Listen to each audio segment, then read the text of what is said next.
ओमज्ञानतिमिरान्धस्य ज्ञानाञ्जनशलाकया चक्षुरुन्मिलितं येन तस्मै श्रीगुरवे नमः। श्रीचैतन्यमनोभीष्टं स्थापितं येन भूतले स्वयं रूपकदा मह्यं ददाति स्वपदान्तिकम्।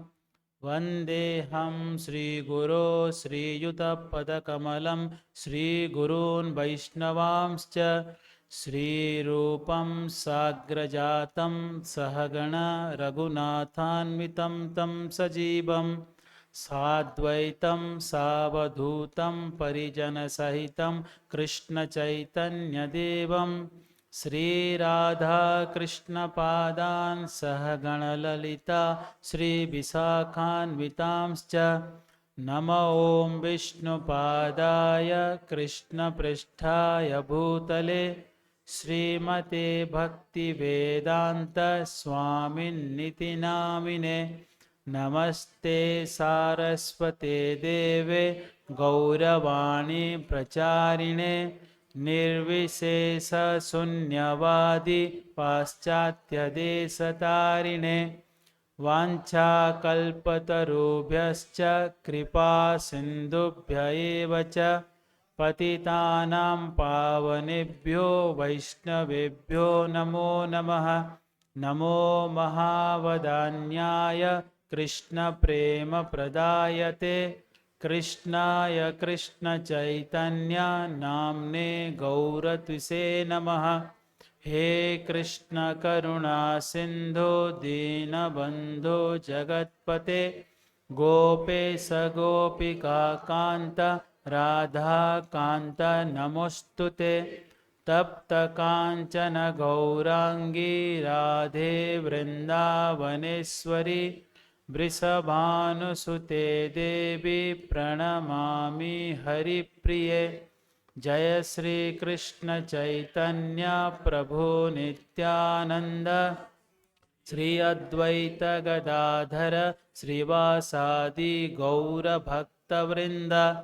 हरे कृष्णा कृष्ण कृष्ण हरे हरे हरे राम राम राम हरे हरे।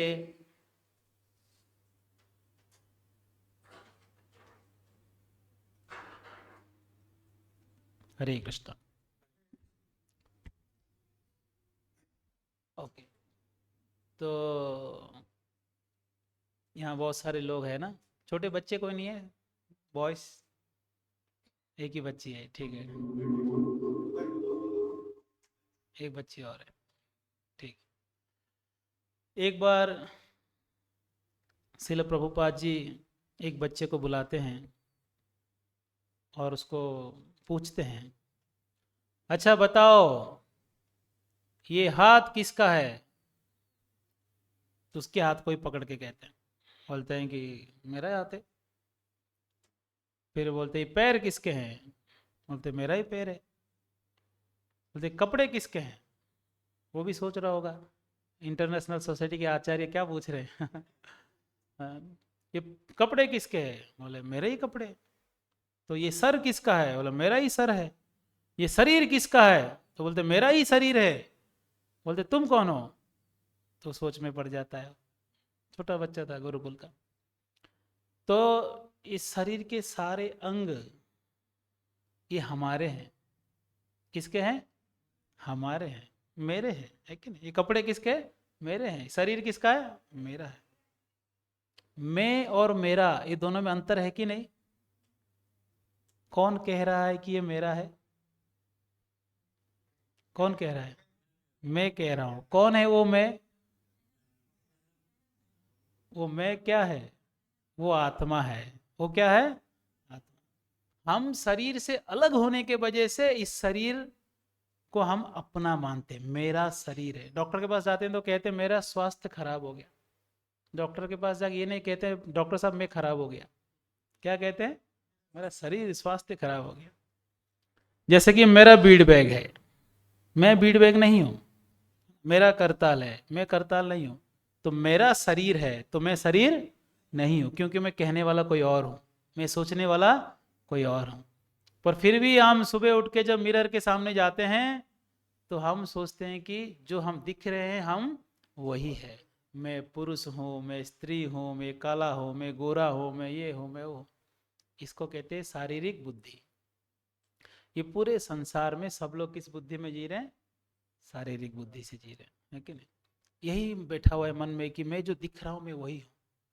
इसलिए वो इस शरीर को सजाने में, शरीर को स्वस्थ रखने में पूरा समय बिताते हैं, पर वास्तव में जो अंदर बैठा है उसके ऊपर ध्यान नहीं देते।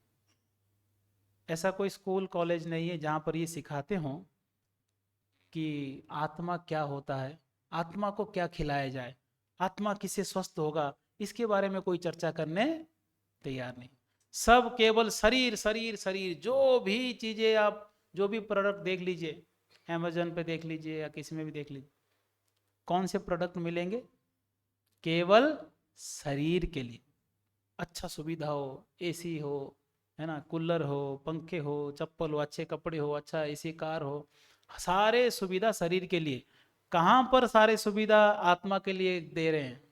कोई दे रहे हैं? ऐसे स्कूल कॉलेज है जहाँ आत्मा के लिए कोई सुविधा दे रहे हो? नहीं।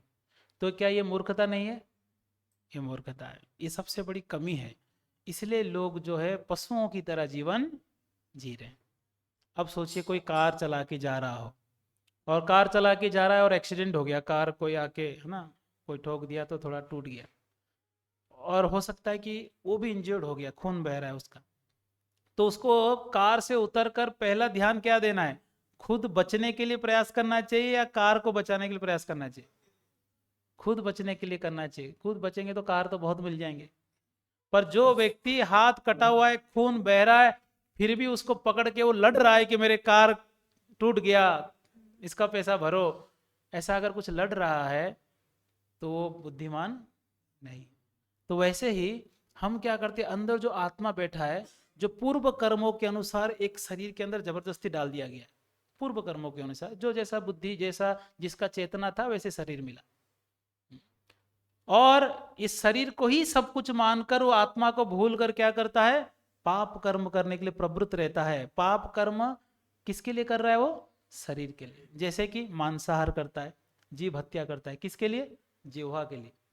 थोड़ा सा स्वाद के लिए वो किसी को मारने तैयार हो जाता है, शराब पीने के लिए तैयार हो जाता है, तंबाकू खाने के लिए तैयार हो जाता है, और कुछ भी कर सकता है, वो शरीर के लिए कुछ भी कर सकता है।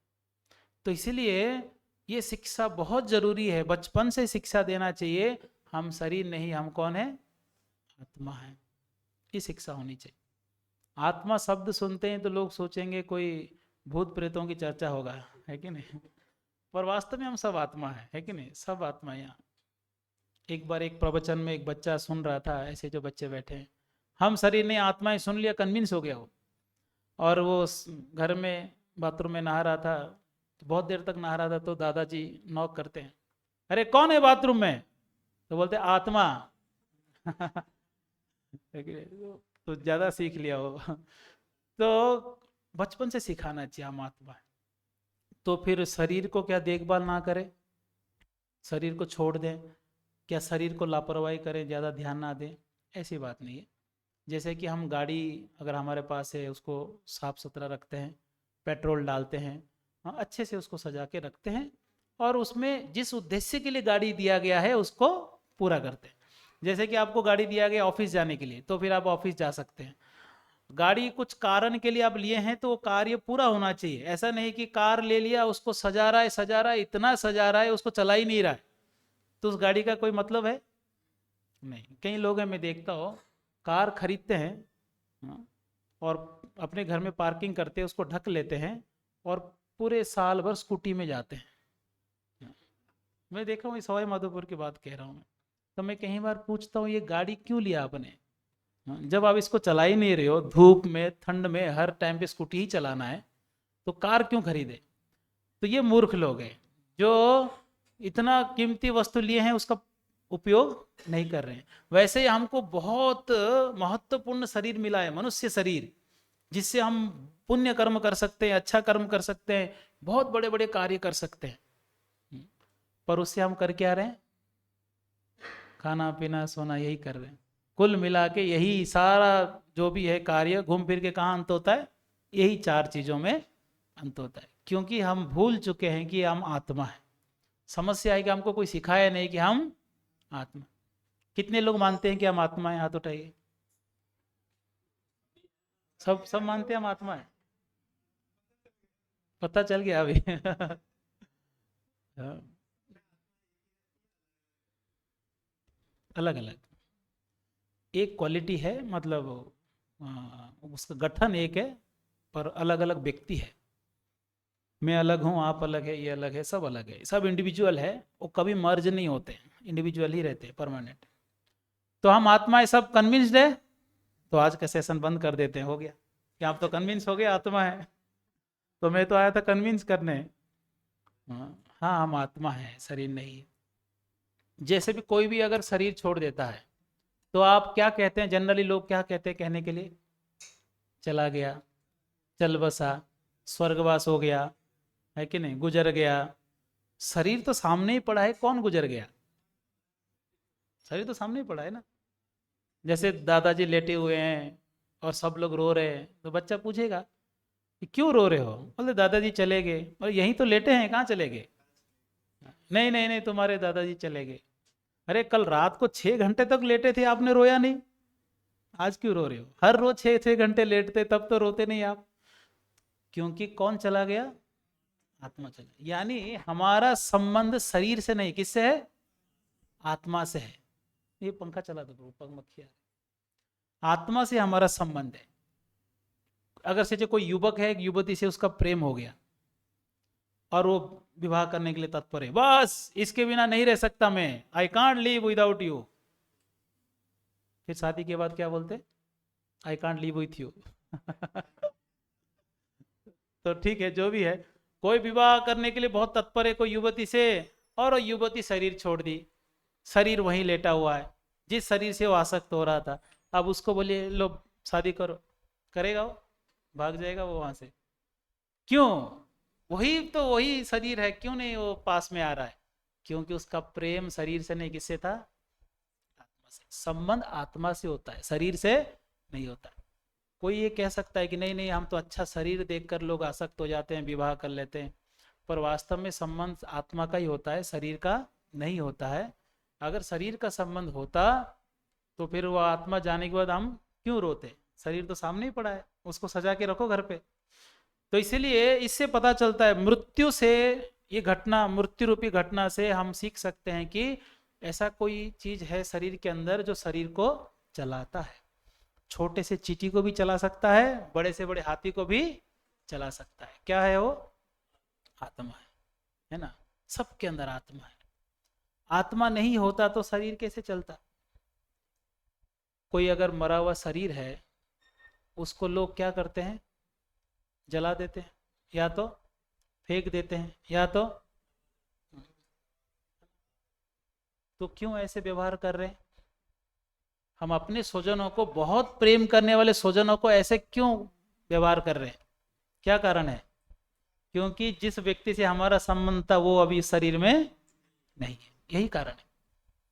इसलिए हम लोग दुखी होते हैं, रोते हैं कि वो व्यक्ति चला गया जिससे हमारा प्रेम था, जिससे हमारा संबंध था। यानी दूसरे ओर से अगर देखा जाए, हम कुछ भी कहते हैं तो कौन सुन रहा था? आत्मा। हम अगर प्रेम करते हैं, किसी का सेवा करते हैं, तो कौन खुश हो रहा था? आत्मा, शरीर नहीं। शरीर तो एक माध्यम है। ये शरीर तो कुछ दिन जी रहा है, कुछ दिन जब तक आत्मा है उसके बाद खत्म, इसको जलाना ही पड़ेगा, नहीं तो सड़ जाएगा ना। फिर घर वाले ही बोलेंगे जल्दी जल्दी भगाओ इसको, जल्दी जला दो इसको, निकालो यहाँ से, ज्यादा देर मत रखो। सही है कि नहीं? सारा प्रेम जो है खत्म हो जाता है शरीर से। तो इस प्रकार से मृत्यु रूपी घटना से हम अनुभव कर सकते हैं कि हम शरीर नहीं, हम कौन है? आत्मा है। और क्या है? चेतना। जैसे कि इस टेबल को अगर ऐसे मारते हैं, क्या टेबल रिएक्ट करेगा? नहीं। फील कर सकता है? नहीं। किसी बच्चे को मारे तो वो फील करेगा। आओ एक फुटबॉल को लात मारो तो फुटबॉल को रिएक्ट नहीं करेगा। अपने दोस्त को लात मारो, 2 4 लात और पड़ जाएंगे, है कि नहीं? क्योंकि वो फील कर सकता है। तो ये चेतना के वजह से हम अनुभव करते हैं। सुख दुख की जो अनुभव है वो कौन कर रहा है? चेतना। और चेतना आत्मा में कोई अंतर नहीं है, आत्मा ही चेतना है, चेतना ही आत्मा है। यानी जैसे यहाँ बल्ब है तो उसका जो प्रकाश है, जैसे सूर्य है तो सूर्य का किरण है, सूर्य किरण को अलग नहीं कर सकते, अग्नि और उसके प्रकाश को अलग नहीं कर सकते, और आत्मा और चेतना को अलग नहीं कर सकते। आत्मा है तो चेतना भी है। चेतना को ही आत्मा मान लीजिए, उस चेतना को ही आत्मा कहते हैं, आत्मा शब्द का प्रयोग किया गया। तो इसलिए हमारे अंदर चेतना है। जैसे कि अभी कोई बच्चा है, अपने पिताजी का पैर दबा दिया रात को, या माँ का पैर दबाया, तो कैसा लगेगा माता पिता को? अच्छा लगेगा कि नहीं? क्यों अच्छा लगेगा? हो सकता है छोटा बच्चा, उसके पूरे हाथ पकड़ में नहीं आ रहे हो, थोड़ा ऐसे ऐसे कर रहा हो, आपको आराम नहीं मिल रहा हो, फिर भी आपको कैसा लगेगा? अच्छा लगेगा। आप फील कर पाएंगे। क्यों फील कर पाएंगे? क्योंकि आप आत्मा है। जैसे कि कैमरा रिकॉर्ड कर रहा है आज का लेक्चर, कल का लेक्चर भी रिकॉर्ड हुआ था ना, तो आप कल सुन रहे थे लेक्चर, सुन के कभी हंस रहे थे, है ना, कभी शांत बैठे थे, कभी गुस्सा कर रहे थे, कब बंद करेगा, बड़बड़ कर रहा है कब से, जो भी है कुछ तो फील कर रहे थे आप कल, है कि नहीं? तो क्या वो कैमरा फील कर पा रहा था? नहीं। क्यों नहीं कर पा रहा था? आपके भी दो कैमरे हैं, आपका भी अंदर स्टोर हो रहा है, जैसे यूट्यूब में सेव हुआ या उनके लैपटॉप में सेव हुआ, आप भी सेव कर रहे हैं, आपको भी पता है क्या लेक्चर में हुआ, कैसे प्रभु जी दिख रहे हैं, क्या कौन से माला पहने थे, सब आपको ध्यान है कि नहीं? तो वहां भी सेव हो रहा है, पर उसको कुछ फीलिंग नहीं हो रहा है, क्योंकि उसके अंदर आत्मा नहीं है। आप आत्मा हो इसलिए आप अनुभव कर सकते हैं। ये सुख दुख जो है, ठंडी गर्मी, ये अनुभव कौन कर सकता है? आत्मा ही कर सकता है, शरीर के माध्यम से।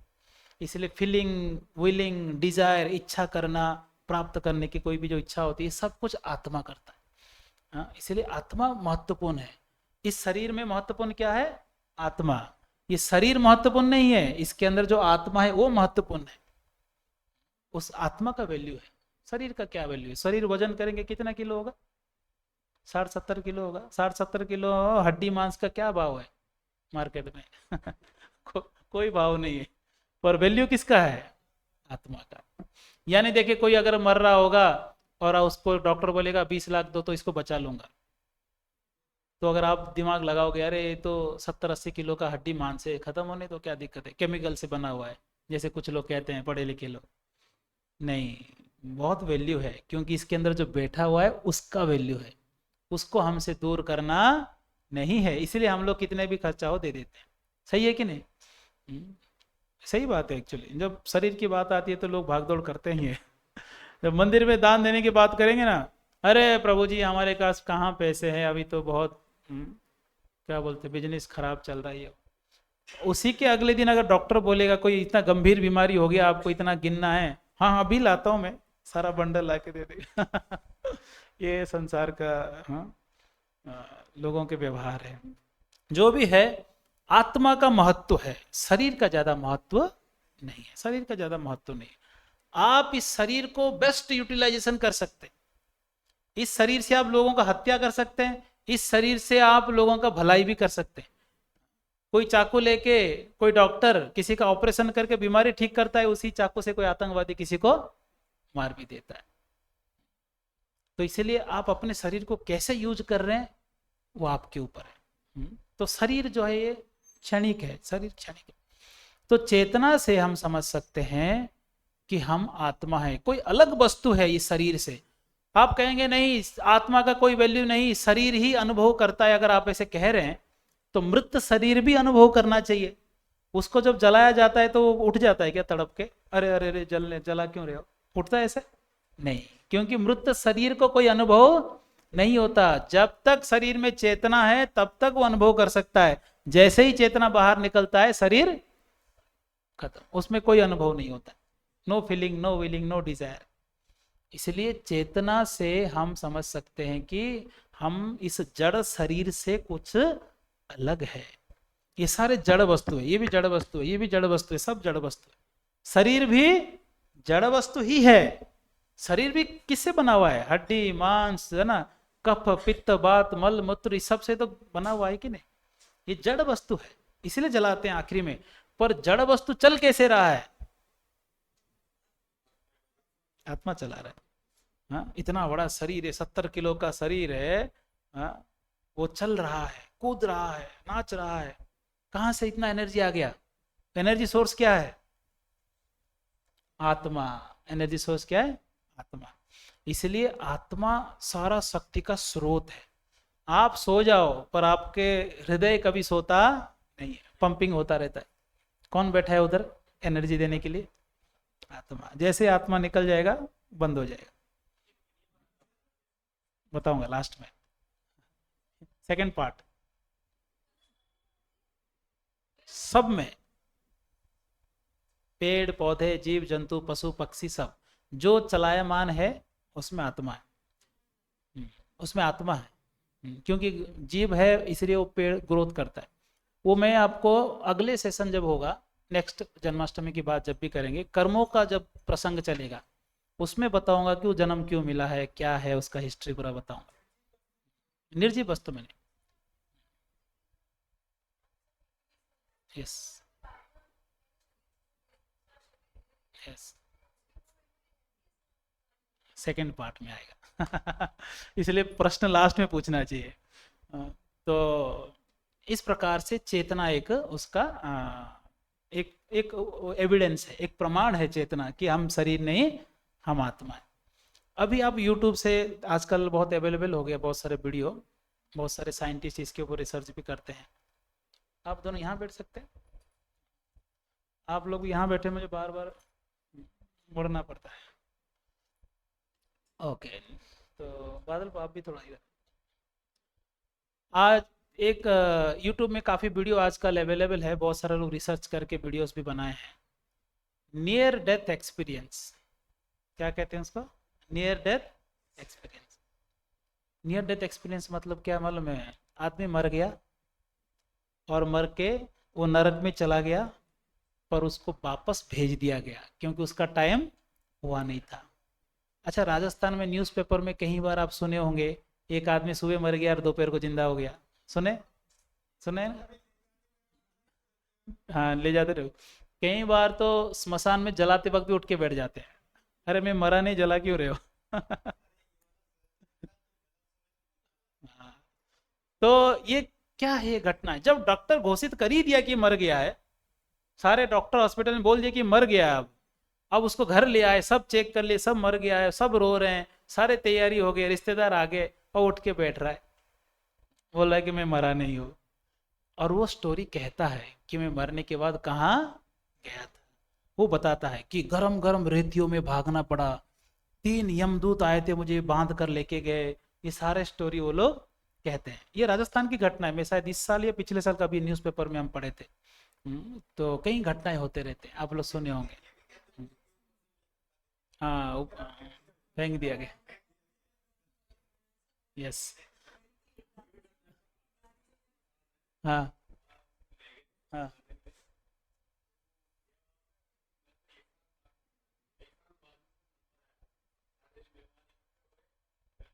हाँ, कई लोग बता भी देते हैं कि उसको कब जाना है। यस, ये होता है क्योंकि यमराज उनको बोल देते हैं आपका टाइम दोबारा नहीं होगा। तो ये सब से क्या सीखने को मिलता है कि शरीर से परे कुछ है जो शरीर से बाहर भी जाता है, वापस शरीर में आ भी सकता है। क्या है वो? आत्मा है कि नहीं? फिर भी कई लोग मानते नहीं। फिर भी पाप करने वालों को हम कहते हैं ना, पाप मत करो, आपको दंड मिलेगा, नरक जाना पड़ेगा। अरे नरक कौन देखा है? हाँ, पुनर्जन्म कौन जानता है?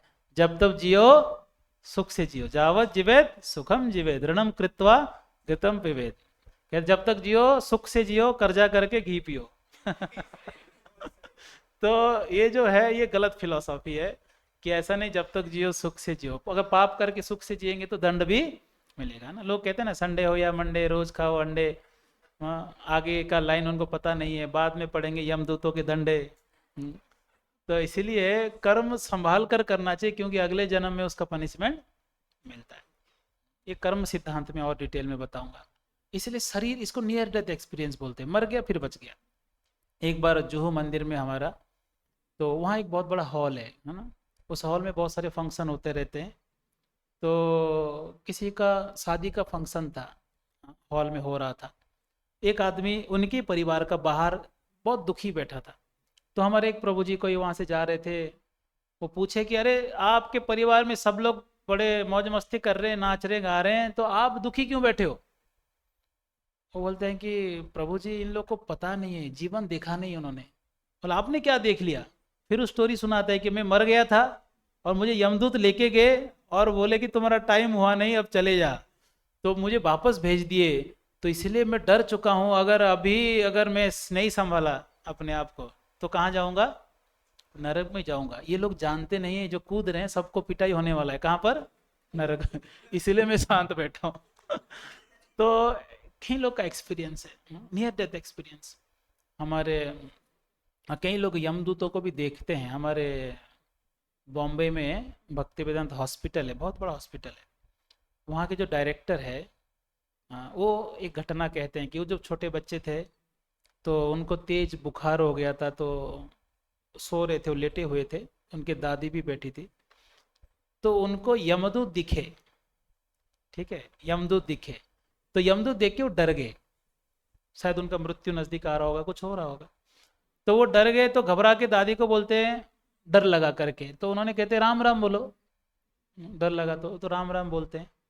तो वो लोग चले जाते हैं, फिर वो भूल जाते हैं बचपन की बात। बड़े होते हैं, मेडिकल कॉलेज में पढ़ाई कर रहे थे। हमारे इस्कॉन के भक्त लोग किताब वितरण करते रहते हैं ना, किताब बेचते हैं। तो वहाँ स्टॉल लगा हुआ था, बुक स्टॉल। हमारा एक किताब है सेकंड चांस करके, इंग्लिश में आपको मिलेगा, हिंदी में भी। तो वो किताब में यमदूतों के फोटो पेंट किया हुआ है शास्त्रों के अनुसार। तो जैसे ही वो किताब देखते हैं, बोलते हैं कि अरे इन तीनों को तो देखा हूं मैं बचपन में। तो भक्त बोले कब देखा? बचपन में देखा मैं। राम राम बोला तो ये चले गए थे। बोले दोबारा देखना है क्या? बोले नहीं, दोबारा नहीं देखना है। तो बोले ये लेके जाओ किताब, पढ़ो इसको। वो भक्त बन गए। अभी भक्त भी है, बहुत उच्च कोटि के भक्त है, और हॉस्पिटल के डायरेक्टर भी है। तो कई लोगों का एक्सपीरियंस है जो यमदूतों को देखे हैं। हमारे एक भक्त कह रहे थे कि कोई एक व्यक्ति था जो इस्कॉन को फाइनेंशियल हेल्प करता था। तो वो हॉस्पिटल में एडमिट था और ये प्रभु जी मिलने के लिए गए उनको, क्योंकि एडमिट है बहुत सीरियस है करके। और वो जैसे ही गए, जैसे ही उसके ऊपर हाथ पकड़कर पूछना था उनको कैसे हो, जैसे हाथ पकड़े तो वो घबरा गया और रोने लगा। क्या हुआ? पूछे वो क्या हुआ?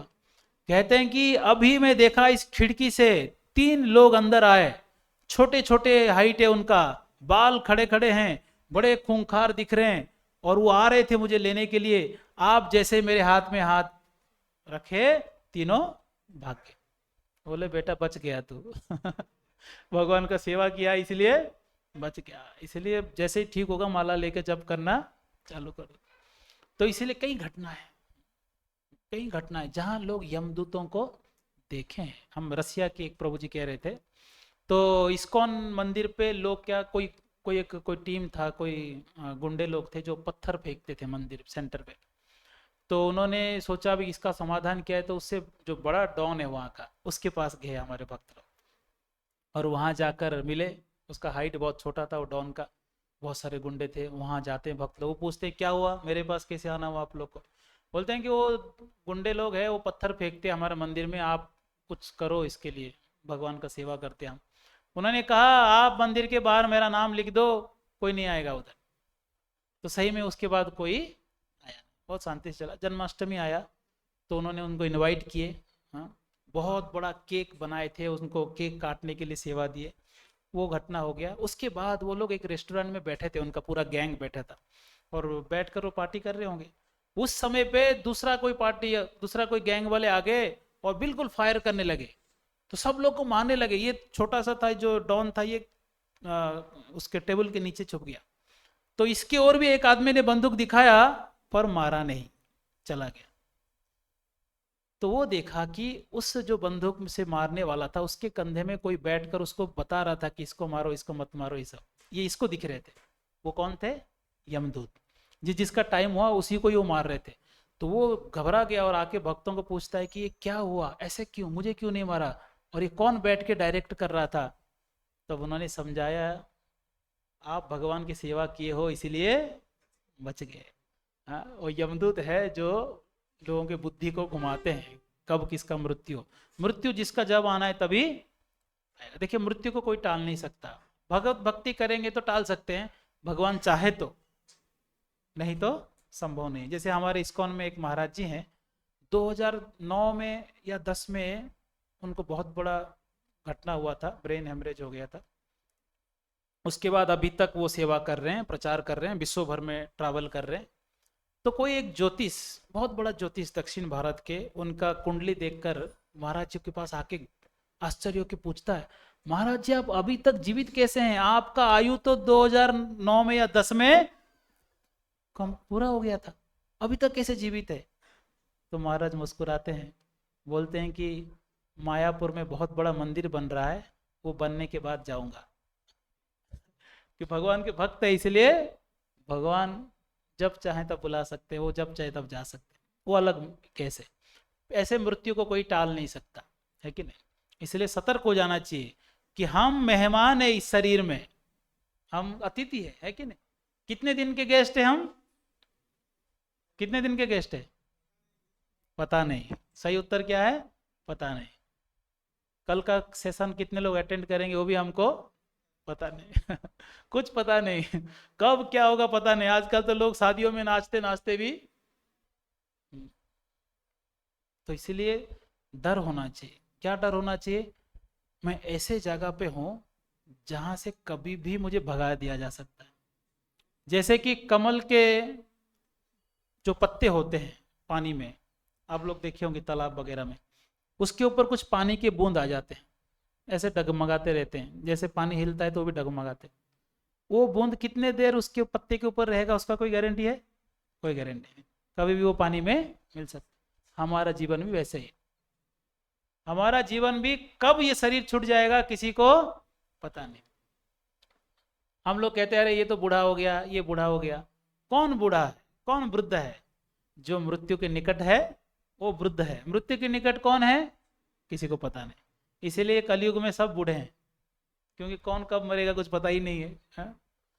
तो इसीलिए सतर्क रहना चाहिए और इस शरीर को सदुपयोग करना चाहिए भगवान की सेवा में, धर्म के मार्ग में चलना चाहिए, अधर्म के मार्ग में नहीं। क्योंकि जिस शरीर के लिए आप अधर्म के मार्ग में चल रहे हैं वो शरीर आपके साथ ज्यादा दिन रहने वाला नहीं।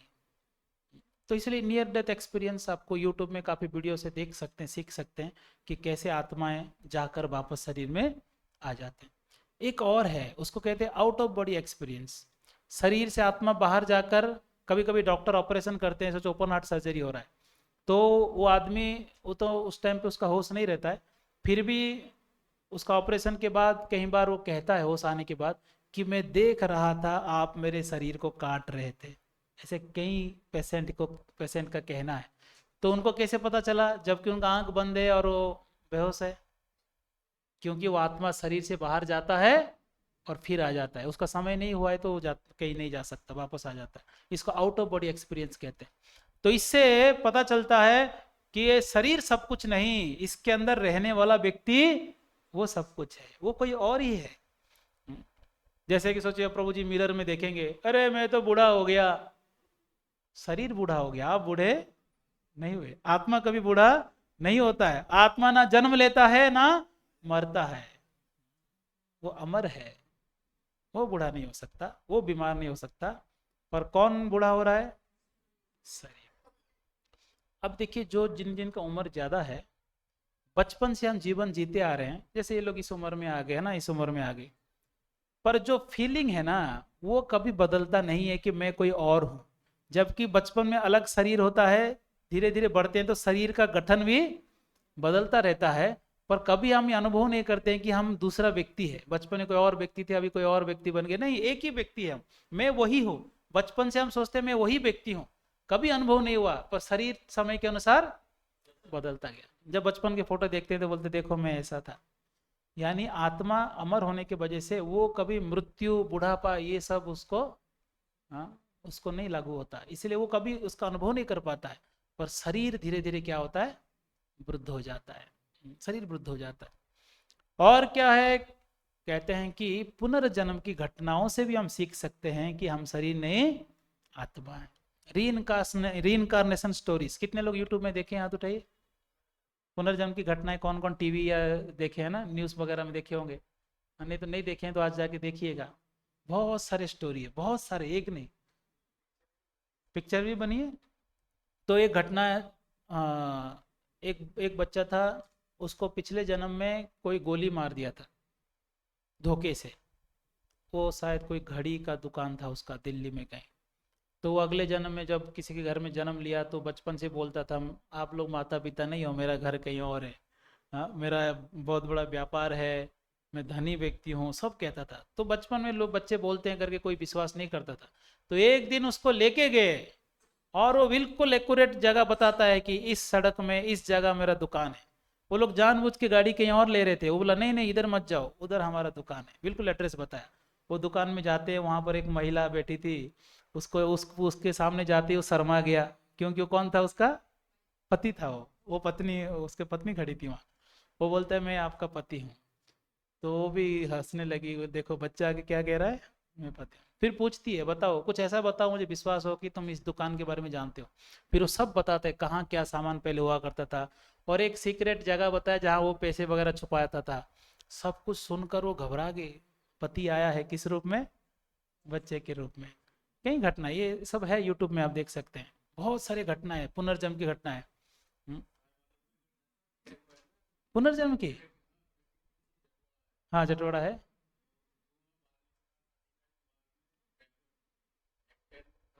हाँ, क्या बात है।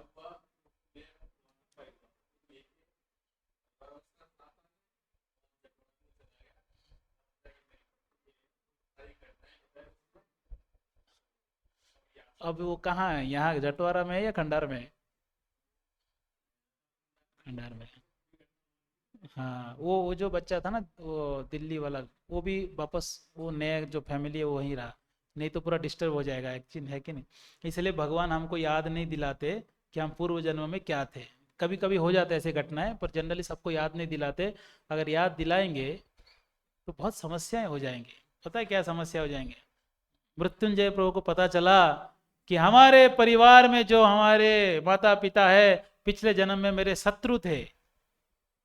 जी पाएंगे उधर आप? हाँ, नहीं जी पाएंगे। हाँ, तो इसीलिए भूल जाना ही बेटर है। भगवान भुला भी देते हैं।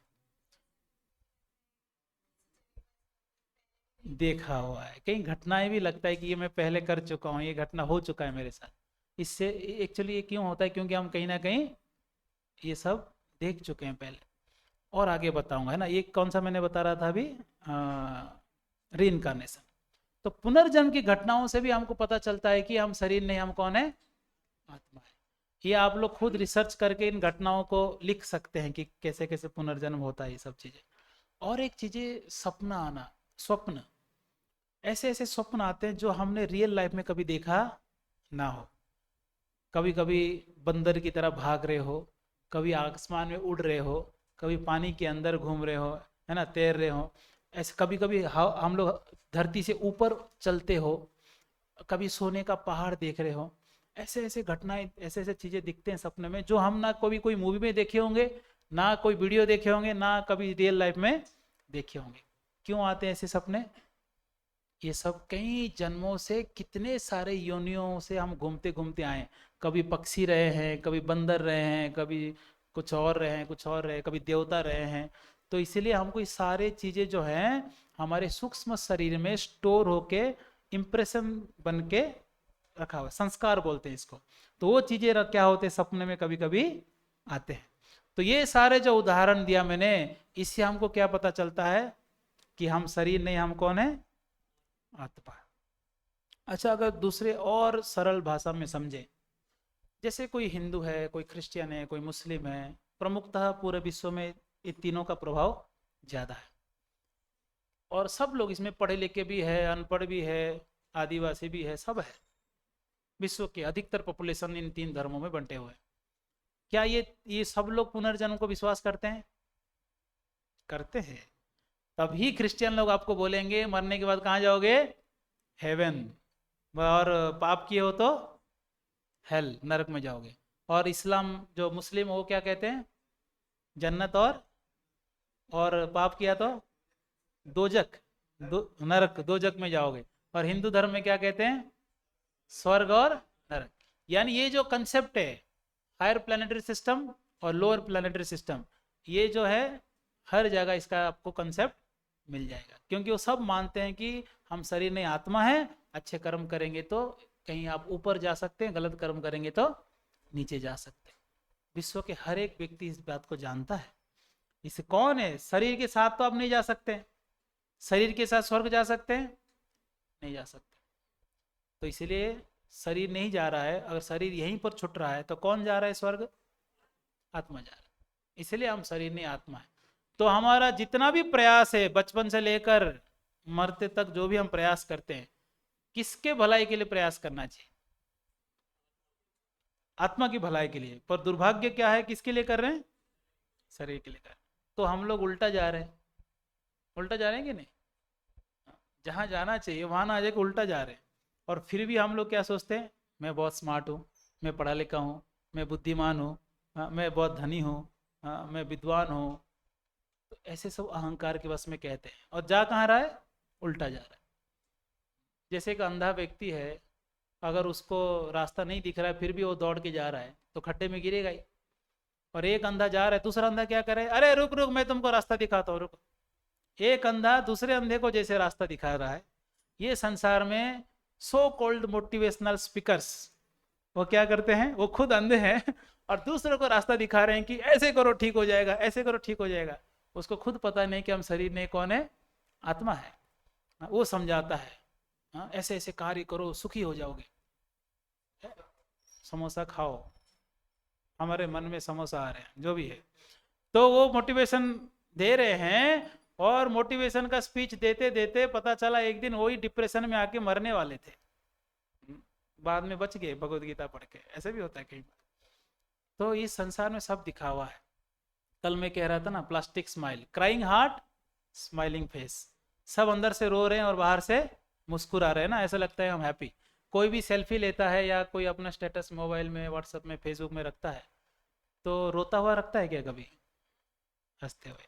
लोगों को सब दिखाना चाहता है मैं बहुत खुश हूँ। आज मैं किसी का स्टेटस देख रहा था व्हाट्सएप में, वो रखे थे I am healthy, I am very happy. तो मैंने उनको रिप्लाई किया, वेरी नाइस जोक। उनका अभी तक रिप्लाई आया नहीं। जो तो आप ना स्वस्थ रह सकते हैं, ना आप सुखी रह सकते। सुखी रहना हो तो आपको शरीर से परे जाना पड़ेगा। देखिए छोटा सा उदाहरण देता हूँ, जब तक आप व्यस्त है दिन भर, आपका शरीर जो है वो धीरे धीरे धीरे धीरे धीरे धीरे जो है वो आपको थकान महसूस होती है। रिकवर कब करता है, रात को। अच्छा चलो, फॉर एग्जाम्पल आपका क्या नाम है, साकेत। साकेत प्रभु अगर रात को 6 घंटे तक लेटे हुए हैं बेड में, पर 6 घंटे मोबाइल चला रहे हैं, क्या उनका बॉडी रिकवर कर सकता है? लेटे हुए तो है, रात को लेटना ही काम है, लेटा ही तो, रिकवर क्यों नहीं कर रहा है? जब तक आपका चेतना आपके शरीर से ऊपर नहीं उठता है, जब तक आप अपने आप को नहीं भूल जाते हैं, तब तक शरीर रिकवर नहीं हो सकता। सुबह उठते बहुत फ्रेश लगता है, अगर अब नींद आया हो तो। अगर नींद नहीं आया तो वैसे ही थकान रहेगा, भले ही रात भर आप लेटे हुए हो। आजकल छोटे छोटे बच्चों को भी हार्ट अटैक आ रहा है, क्यों? क्योंकि रात भर वो सोते नहीं, मोबाइल चलाते। तो शरीर उनका स्वस्थ नहीं रहता है। बाहर से जिम जा जा के मसल्स बनाते हैं, सिक्स पैक बनाते हैं, डोले सोले बनाते हैं, और थोड़ा सा सामान उठाते तो कमर पकड़ते हैं, हम मम्मी मैं नहीं उठा पाऊंगा। तो जिम क्यों जा रहा था? क्योंकि वो अंदर से कमजोर है, क्योंकि सो नहीं रहा है। सबसे बड़ा बीमारी है कलयुग में। तो यस, लास्ट में पूछना है ना, इसका आंसर दूंगा। तो इसीलिए किसको ध्यान देना चाहिए, शरीर को या आत्मा को? आत्मा को ध्यान देना चाहिए। सुखी रहना है तो शरीर से थोड़ा ऊपर उठना पड़ेगा। अच्छा, जो साधु संत होते हैं, जैसे हिमालय में है, आप देखेंगे कहीं भी गुफा में बैठे हैं, ध्यान लगा रहे हैं, प्रसन्न रहते हैं, ना खाते हैं, ना कुछ पीते हैं, ना वो सोते हैं, वो बैठे हैं, जटा बिल्कुल बड़े बड़े जटा हो गया और ज़्यादा कपड़े नहीं पहनते हैं, बर्फ में बीच में बैठे हैं, फिर भी सुखी है। क्या है उनका ड्राइविंग फोर्स? आत्मा। उनका सुख कहाँ से आ रहा है? आत्मा से। शरीर से सुख जो है वो सुख नहीं है, हम भ्रम में है कि ये सुख है, हम समझ के आ रहे हैं ये सुख है। जैसे मैं कल उदाहरण दे रहा था, किसी को मिठाई पसंद है, कोई बच्चे को मिठाई खिलाओ, उसके पहले उसको दो झापड़ बजाओ, खाएगा वो मिठाई? खाएगा भी तो वो मीठा नहीं लगेगा उसको, है कि नहीं? सोचो फॉर एग्जाम्पल, किसी को आपने घर पे बुलाया, साकेत प्रभु मुझे घर पे बुलाएंगे, आओ प्रभु बहुत सारे व्यंजन बनाए, 10 प्रकार के व्यंजन, आओ भोजन करो। फोन पे बोल दिए, मैं घर में पहुंच गया और थाली सामने रख दिए और बोलेंगे भुक्कड़ कहीं का आ गया, खा बैठ के चल। अच्छा बताओ वो 10 आइटम अच्छे लगेंगे मुझे? मैं बोलूँगा कहाँ आ गया, यहाँ फंस गया, खा पाऊंगा मैं शांति से? नहीं खा पाऊंगा। यानी इंद्रियां वही है, वस्तु भी वही है, पर सुख नहीं है, क्योंकि मन शांत नहीं है।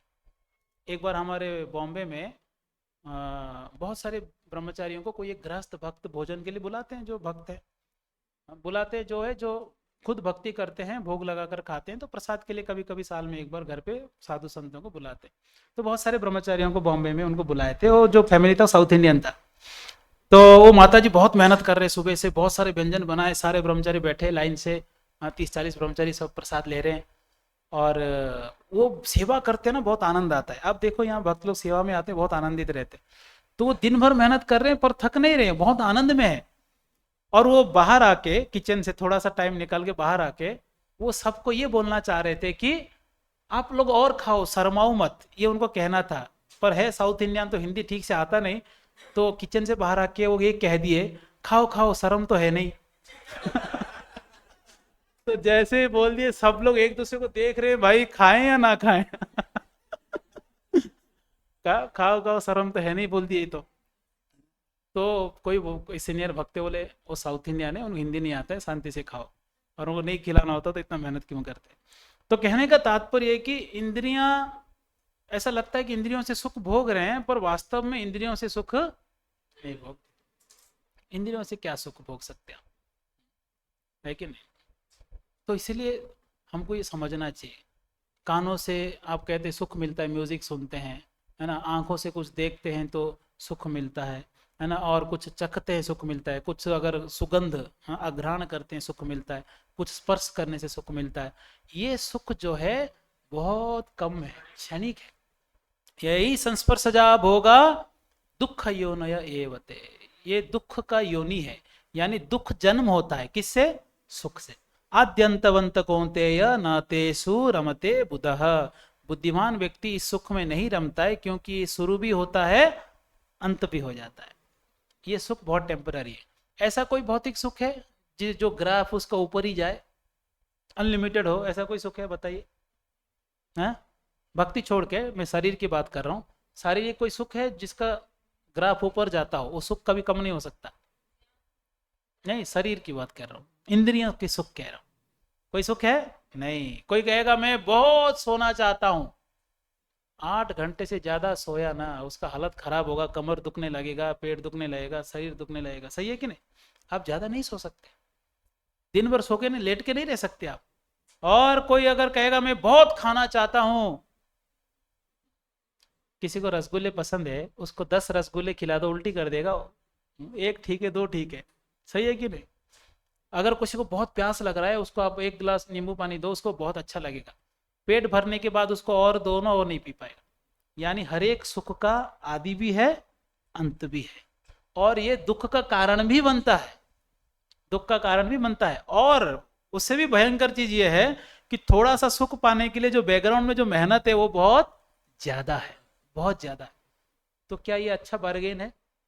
नहीं, ये तो धोखा हो रहा है हमारे साथ। इतना मेहनत करा रहे हैं इतने से सुख के लिए, और वो भी सुख जो है बहुत क्षणिक है और बहुत कम है। तो इसीलिए भक्तों, अगर आपको अनलिमिटेड सुख चाहिए तो कहाँ जाना है? वैकुंठ में। ये गलत जगह पे आप आकर क्या खोज रहे हैं? सुख खोज रहे हैं। यहाँ केवल आपको गधे के सामने गाजर लटका के, जैसे कल उदाहरण में दे रहा था ना, ऐसे हम लोग के सामने गाजर लटका हुआ है, हम होंगे कामयाब एक दिन। वो एक दिन कब आएगा भगवान जाने, वो कभी नहीं आने वाला है। हम कल सुखी हो जाएंगे, कल सुखी हो जाएंगे, वो कल कभी आने वाला नहीं। जैसे एक आदमी एक को कुछ लोन दिया था, लोन मांगने के लिए आया, अरे मेरा पैसा वापस करो, मैं कल दे दूंगा, दरवाजे पे लिख दिया कल दे दूंगा, देखो लिख दिया मैंने, ठीक है कल आ जाना। कल जैसे ही आया, बोला मेरे पैसे, क्या लिखा है इसमें, कल दे दूंगा, कल आना फिर। तो वैसे ये पूरे संसार में हमको यही बताया जा रहा है कि कब सुखी हो जाओगे, कल सुखी हो जाओगे।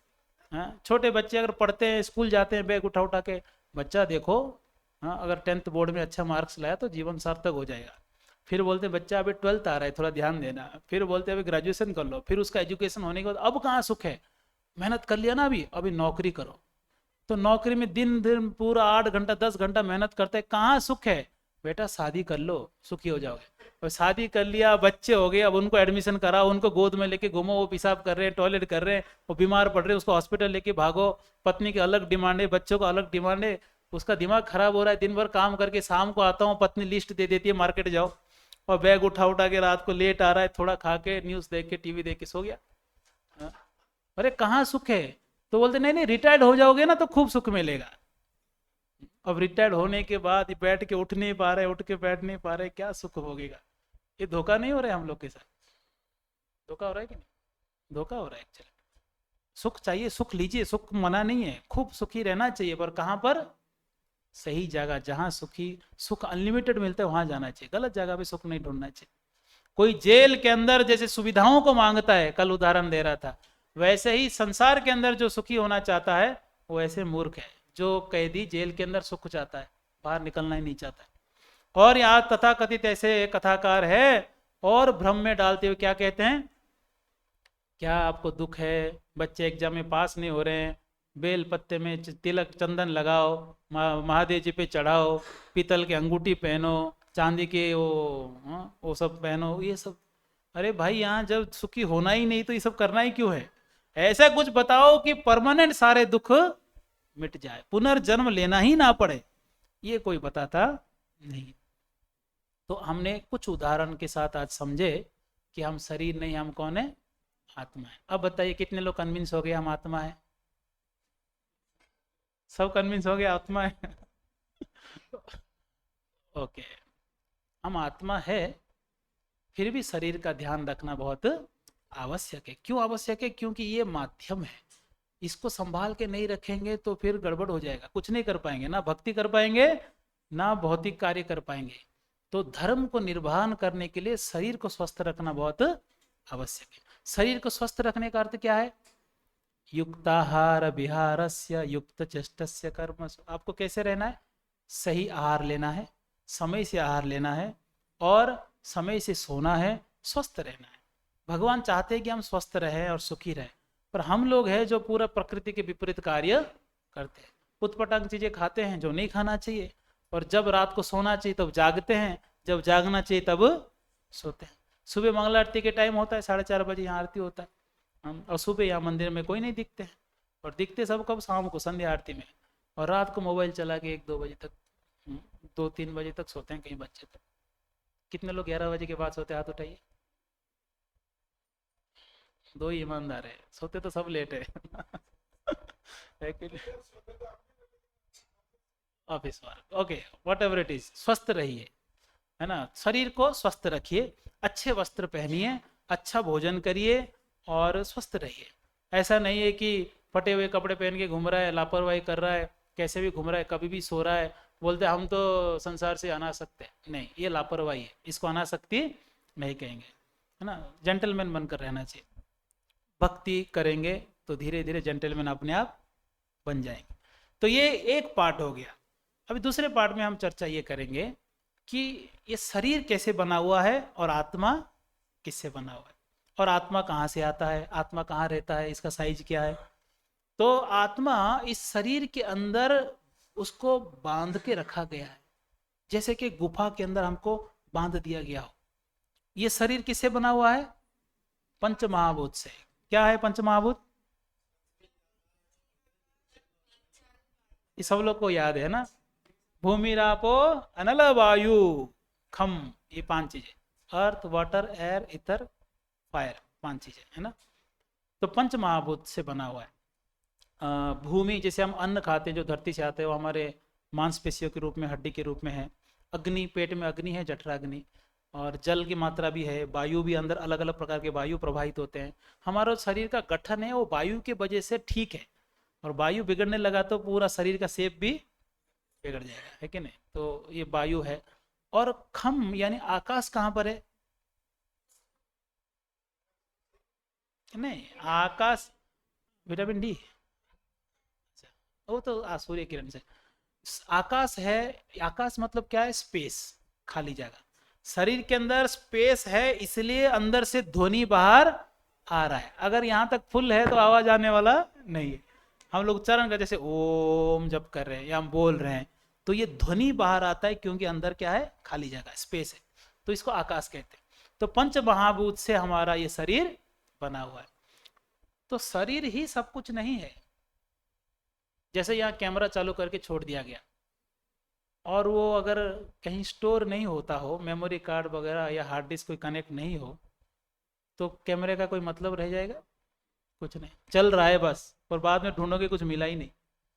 तो इसलिए हमारा शरीर है, इंद्रियों से सब कुछ अंदर जा रहा है। अनुभव, छूने से, सुनने से, सूंघने से, चखने से, देखने से, कुछ चीजें अंदर जा रहे हैं, कुछ ज्ञान अंदर जा रहा है। स्टोर कहाँ हो रहा है? उसके लिए क्या चाहिए? हार्डवेयर चाहिए या सॉफ्टवेयर चाहिए? अंदर सॉफ्टवेयर भी तो चाहिए फंक्शन करने के लिए। जैसे कि कोई मोबाइल है, आईफोन है, उसके लिए कौन सा चाहिए? iOS चाहिए, है ना। और एंड्रॉयड है तो उसके लिए क्या चाहिए? स्मार्टफोन जैसे बोलते हैं ना, उसमें क्या चाहिए? एंड्रॉयड चाहिए। और लैपटॉप में विंडोज़ चाहिए। सब अलग अलग उसका सॉफ्टवेयर होता है कि नहीं। तो वैसे हमारा ये हार्डवेयर के अंदर भी क्या है? सॉफ्टवेयर है। वो फंक्शन कैसे करेगा? फंक्शन करने के लिए अंदर सॉफ्टवेयर चाहिए। तो हमारे शरीर के अंदर सॉफ्टवेयर क्या है?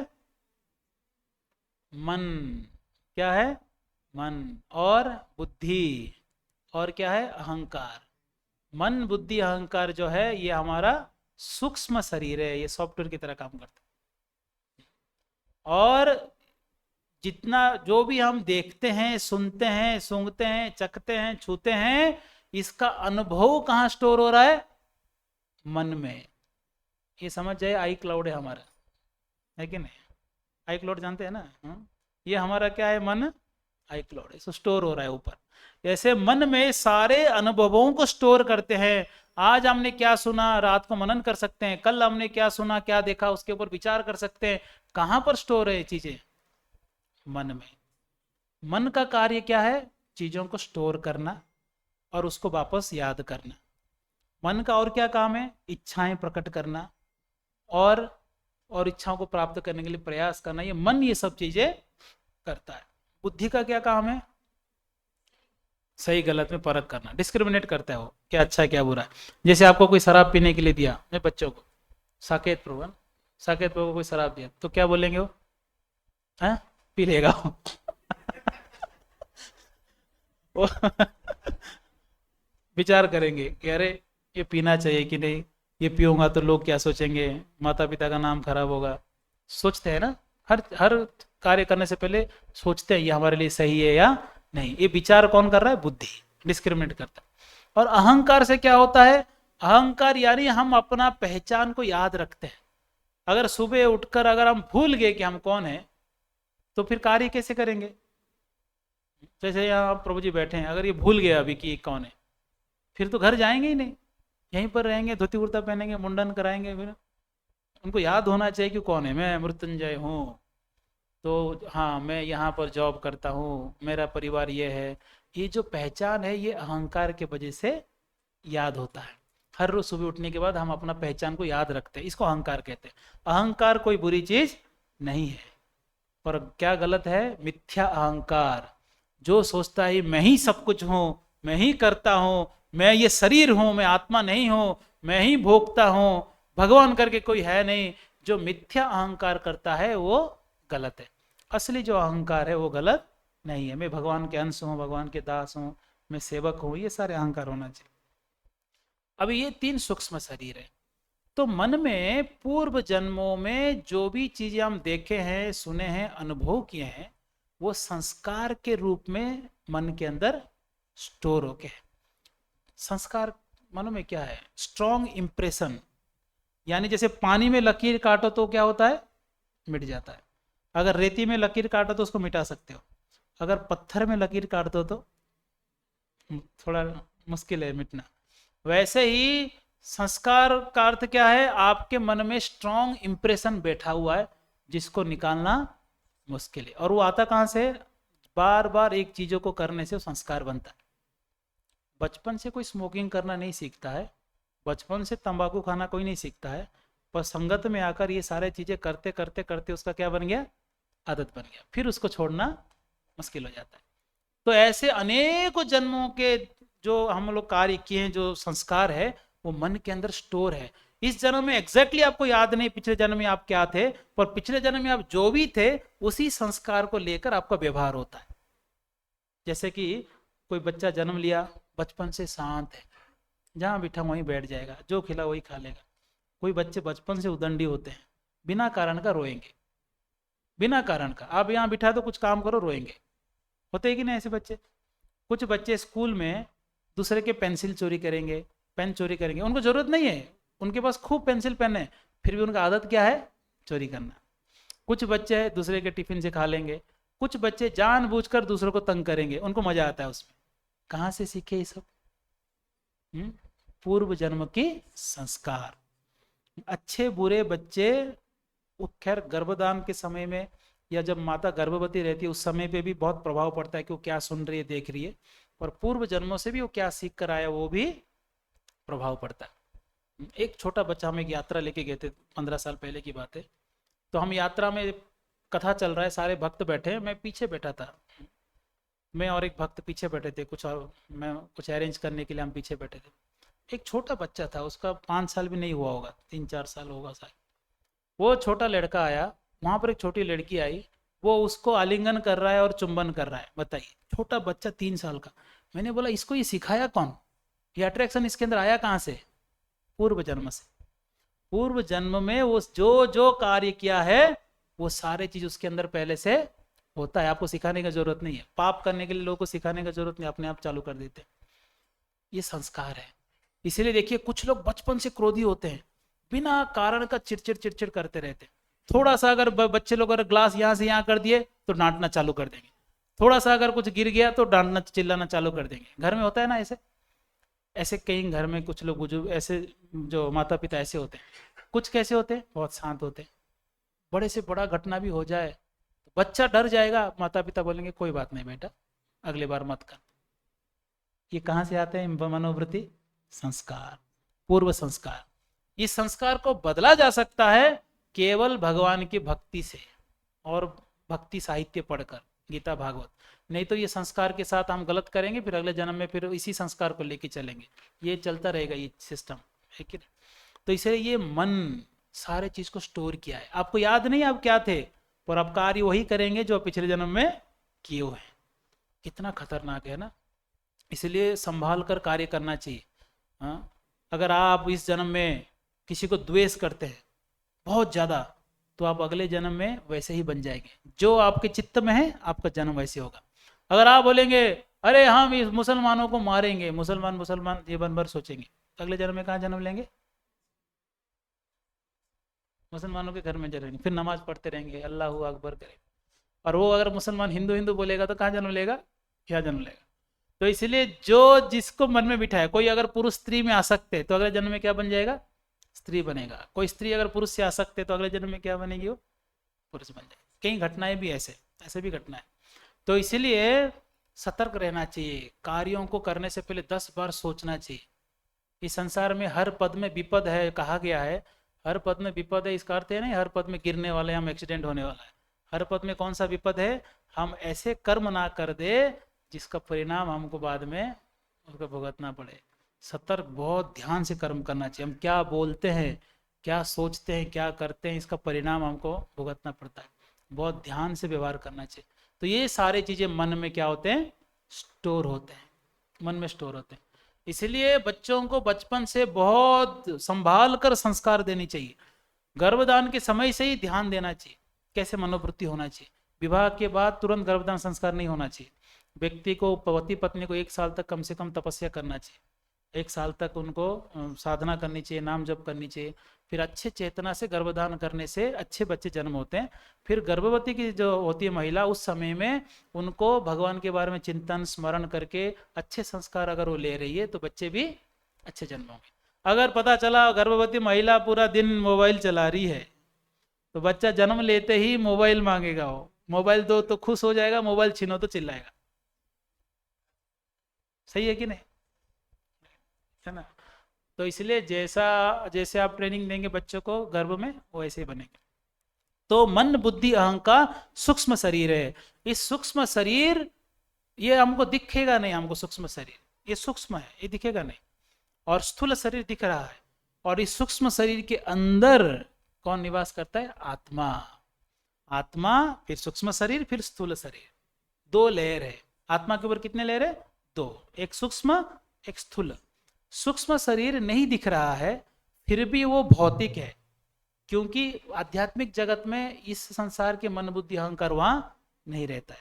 जैसे हमको इस शरीर के अंदर डाल दिया गया तो ये शरीर वैसे ही कार्य करता है, वैसे हमको ऐसे मन बुद्धि अहंकार दिया गया है जो मुक्त होने पर आपको ले लिया जाता है वापस। तो ये इस प्रकार से, तो ये मन के अंदर, मन बुद्धि अहंकार सूक्ष्म शरीर के अंदर जो आत्मा निवास करता है, उस आत्मा कहाँ से आया है? भगवान के धाम से। भगवान कहते हैं ममैवांश जीव लोके जीवभूत सनातन मनसष्ठानि इंद्रियाणि प्रकृतिस्थानि कर्षति। ये जीव किसका अंश है? मेरा अंश है। मेरा अंश है, चिन्मय है, अजर अमर है। इसको काट नहीं सकते, जला नहीं सकते, इसको भिगा नहीं सकते, सुखा नहीं सकते, इसको कुछ नहीं कर सकते। ये अमर है, ये कभी नहीं मरता। ये केवल शरीर को बदलता रहता है कर्मों के अनुसार।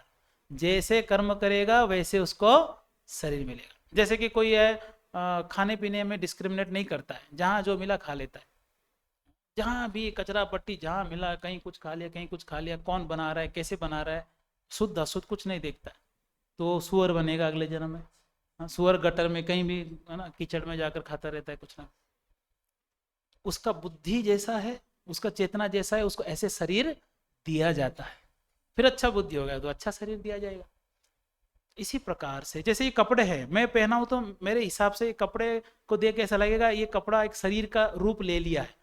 पर शरीर का रूप क्यों लिया? क्योंकि इसके अंदर एक शरीर है। तो इसी प्रकार से ये शरीर हमको मनुष्य रूपी शरीर क्यों मिला? क्योंकि हमारा चेतना ऐसा है। अगर पशु जैसा चेतना रखेंगे तो शरीर कैसे मिलेगा? पशु जैसा शरीर मिलेगा। तो ये आत्मा जो है ये अमर है, ये कभी मरता नहीं, शरीर बदलता है। जैसे पुराने कपड़े अगर फट गए, पुराने हो गए, चेंज करके नए कपड़े ले लेते हैं, वैसे ही जब शरीर जब काम का नहीं रहता है तो फिर हमको दूसरा शरीर दिया जाता है। और ये आपकी इच्छा के विरुद्ध होता है।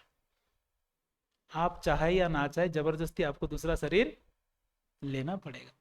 अभी नहीं कह सकते कि यमदूतों थोड़ा रुक जाओ, मेरा बच्चों का शादी होने के बाद आऊंगा, बोल सकते हैं आप? नहीं। तो इसलिए वो आत्मा अलग अलग शरीर कर्मों के अनुसार बदलता रहता है। ये अमर है। तो ये अमर है आत्मा होकर, तो फिर भगवान परमात्मा जो आत्मा को बनाए हैं, क्या वो मर सकते हैं? बताइए। आत्मा नहीं मर सकता। जिसका पुनर्जन्म होता है, सुन रहे हैं प्रभु जी? नोट्स बना रहे? तो अगर आत्मा का पुनर्जन्म होता है, अभी हमने बहुत सारे उदाहरण देखा, हाँ, आत्मा पुनर्जन्म होता है, बहुत सारे नियर डेथ एक्सपीरियंस वगैरह उदाहरण दिया। आत्मा मरता नहीं है, शरीर छूटने के बाद दूसरी जगह भाग जाता है वो। तो क्या परमात्मा मर सकते हैं? इसी हाँ, इसलिए परमात्मा को समझने से पहले आत्मा को समझना जरूरी है। लोग आत्मा को समझे ही नहीं, सीधा परमात्मा पे व्याख्या करने बैठ जाते हैं और क्या कहते हैं, ये कृष्ण जो है ये मर गया था, इसको जला दिया गया था, इसका शरीर आधा जल गया, आधा फेंक दिया, अभी अगले जन्म में हमारे आचार्य बन के आएगा, गुरु बन के आने वाला है। मूर्खता है कि नहीं? हाँ? भगवान कैसे मर जाएंगे? जिस व्यक्ति को 18 दिन तक महाभारत युद्ध में इतने तीर लगे थे जिसको कुछ नहीं हुआ, वो व्यक्ति को पैरों में तीर लगने से मर सकता है? लोगों का दो दो पैर कट जाते फिर भी व्हील चेयर में बैठ के जीते हैं, वो कैसे मर जाएगा? ये तो इलॉजिकल है। पैर में लगने से कुछ कोई मरता है क्या? नहीं मरता है। तो फिर कृष्ण कैसे मर जाएंगे? भागवत पढ़ेंगे तो उसमें स्पष्ट लिखा है, कृष्ण स्वधाम पगते, अपने धाम में स्व इच्छा से वापस जाते हैं, सबको लेकर जाते, सारे अस्त्र शस्त्र पार्षदों को लेकर जाते हैं। इसलिए परमात्मा के बारे में समझने से पहले, व्याख्या करने से पहले आत्मा को समझना बहुत जरूरी है। अगर आप समझ के मैं नहीं मर रहा हूं तो भगवान भी कभी नहीं मर सकते। मैं अमर हूं तो भगवान भी अमर है, क्योंकि हम भगवान से हमारा सृष्टि हुआ है। तो ये आत्मा है। उसका साइज क्या है? कहते हैं कि उसका साइज कोई माप नहीं सकता, वो दिखेगा नहीं, इस चक्षु से तो दिख नहीं सकता, क्योंकि छोटे से छोटे बैक्टीरिया, जैसे लोग माइक्रोस्कोप में देखते हैं ना, छोटे से छोटे कीड़े भी हो, उसके अंदर भी आत्मा है, इसलिए वो चल रहा है। बड़े से बड़े हाथी भी क्यों ना हो, सबको चलाने वाला आत्मा है। वो कितना सूक्ष्म है कोई नहीं समझ सकता, फिर भी थोड़ा सा एस्टिमेट लगा के शास्त्रों में 2 जगह इसका वर्णन आता है।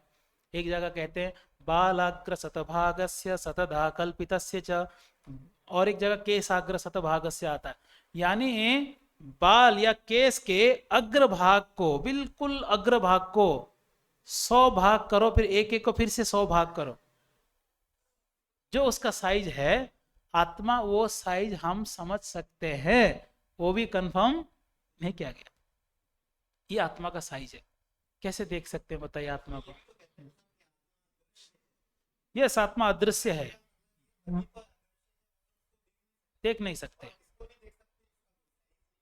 हाँ, उसका स्वरूप है, पर इस चक्षु से नहीं देख सकते। आपका अगर आध्यात्मिक चक्षु है, आप आत्मा को देख सकते हैं। तो इस प्रकार से आत्मा बहुत सूक्ष्म है। और इस शरीर में कहाँ निवास करता है आत्मा? कहाँ निवास करता है? यहाँ पर, यहाँ पर हृदय में। कहाँ रहता है? हृदय में। इसलिए पूरा शरीर का एनर्जी कहाँ से आता है? हार्ट से। आप सो जाओ पर हार्ट पंपिंग कभी बंद होता नहीं है। इसलिए भगवान कहते हैं ना, हृदय से अर्जुन तिष्ठति। कहाँ पर है? हृदय में। परमात्मा और आत्मा कहाँ निवास करते हैं? हृदय में निवास करते हैं। इसलिए लोग बोलते हैं ना, किसी को अगर आप थोड़ा सा अपमान कर दो, दिल पे लग गया। भैया कान से सुना, दिमाग में सोचा, दिल पे कैसे लग गया? क्योंकि बैठा कहाँ है वो? यहाँ बैठा है वो। जब यहाँ से सुनता है, यहाँ सोचता है, तो यहाँ कैसे लग गया? क्योंकि वो बैठा कहाँ है? यहाँ बैठा हुआ है, दिल में बैठा है। इसलिए वो बोलता है कि दिल पे लग गया, मुझे लग गया। हाँ। तो हार्ट में, यहाँ आत्मा निवास करता है। और आत्मा कैसे बना हुआ है, उसका गठन क्या है? तो कहते हैं सत चित्त आनंद। किससे बना है? सत चित्त आनंद। सत्य यानी शाश्वत, वो कभी मर नहीं सकता। चित्त यानी पूर्ण ज्ञान से युक्त है और आनंद में रहता है हमेशा, ये उसका स्वभाव है, उसका स्वरूप है। पर यहाँ पर अपने आप को मन से और शरीर से तुलना करने के वजह से वो दुखी हो रहा है, और वास्तव में वो दुखी नहीं है, सच्चिदानंद है। ये उसका गठन है, क्योंकि भगवान सच्चिदानंद है, इसलिए आत्मा भी सच्चिदानंद है। तो वो अभी इस शरीर को सोच लिया है कि मैं ये शरीर हूँ। मिरर में देखता है, कैमरे में फोटो देखता है, बोलता है मैं ये हूँ, मैं काला हूँ, मैं गोरा हूँ, मैं मोटा हूँ, मैं पतला हूँ। मैं मोटा पतला नहीं हूँ। कौन है? शरीर मोटा पतला है, क्योंकि वो इतना तल्लीनता हो गया। इसलिए मन में थोड़ा भी अगर कुछ इच्छाएं होते हैं तो सोचता है कि मेरा इच्छा है, मैं इसको पूरा करूं। पर वास्तव में जब व्यक्ति मुक्त होने लगता है तो देखने लगता है कि मन अलग है, मैं अलग हूं। इसलिए जो साधक होते हैं उनके मन में भी इच्छाएं आ सकते हैं, क्योंकि अगर नया नया कोई अभ्यास कर रहा है, पर वो इच्छाओं को देख सकता है कि ये इच्छाएं मन में आ रहे हैं, मुझे इसको पूरा करने की आवश्यकता नहीं है। इसलिए साधक जब जप करना चालू करता है तो बहुत सारी इच्छाएं आते हैं उसके अंदर, और रोकता है, नहीं ये मेरी इच्छा नहीं। किसका है? ये मन है, मन भौतिक है, इसमें तरंगे उठते रहेंगे। भगवत गीता में 2nd चैप्टर में एक जगह 70 नंबर श्लोक में कहते हैं, जैसे कि बहुत सारे नदियां समुद्र में प्रवेश करने पर भी समुद्र अपना बाउंड्री नहीं छोड़ता, वैसे ही कोई भक्त के मन के अंदर अनेक इच्छाएं आने पर भी विचलित कभी नहीं होता, क्योंकि उसको पता है ये इच्छाएं कहाँ आ रहे हैं? मन में आ रहे हैं। वो अपने आप को मन से अलग कर दिया। तो इसलिए मुक्त होने पर शरीर, मन, बुद्धि, अहंकार सब क्लियरली दिखेगा कि ये मेरे से अलग है। नहीं है तो थोड़ा कोई कुछ बोल दिया रोने लगा टूट पड़ा, ज़्यादा कुछ बोल दिया तो मरने चला गया, सोचता है कि मुझे बोल दिया हो। पर ये सब मान सम्मान अपमान कहाँ तक है? मन तक है। मन के आगे जा ही नहीं सकता ये संसार में कौन सम्मान दे रहा है कौन अपमान कर रहा है, ये सारा सुख दुख जो है क्षणिक है, इस चक्कर में कभी पड़ना है ही नहीं। हाँ? तो इसलिए ये मन से ऊपर उठना चाहिए। हाँ? मन बुद्धि अहंकार से ऊपर उठना चाहिए, ये आत्मा है। तो ये आत्मा मन के द्वारा बंधन में आ गया। मन ही है जो बंधन का कारण है, मन ही है मुक्ति का कारण है। अभी और एक प्रसंग और एक चीज आप ध्यान रखिएगा, बार बार शरीर बदलते हैं जब तक इस संसार में है, पर बार बार मन बदलते नहीं है। स्थूल शरीर छोड़ने पर व्यक्ति सूक्ष्म शरीर के साथ उसका पुनर्जन्म होता है उस आत्मा का। इसलिए इस जन्म में आपने क्या क्या किया उस मन के अंदर स्टोर रहता है, तो अगले जन्म में उस हिसाब से आप व्यवहार करते हैं। तो कब छूटेगा ये सूक्ष्म शरीर? जब आप मुक्त हो जाएंगे, फिर इस संसार का मन बुद्धि अहंकार आपके साथ नहीं रहेगा और आप आत्मा स्वतः सारे कार्य कर लेता है। शरीर मन बुद्धि अहंकार ये जो अलग दिया हुआ है ये ऑलरेडी आत्मा में इनबिल्ट है, जो यहाँ छुपा हुआ है। तो इस प्रकार से शरीर का आत्मा का भी सारे इंद्रियां हैं जो वैकुंठ जगत में वो प्रकट होते हैं। यहाँ पर वो अभी बाहर इंद्रियों से वो क्या करता है, सुख लेने की प्रयास करता है। समझ में आ गया पूरा क्लियर प्रसंग?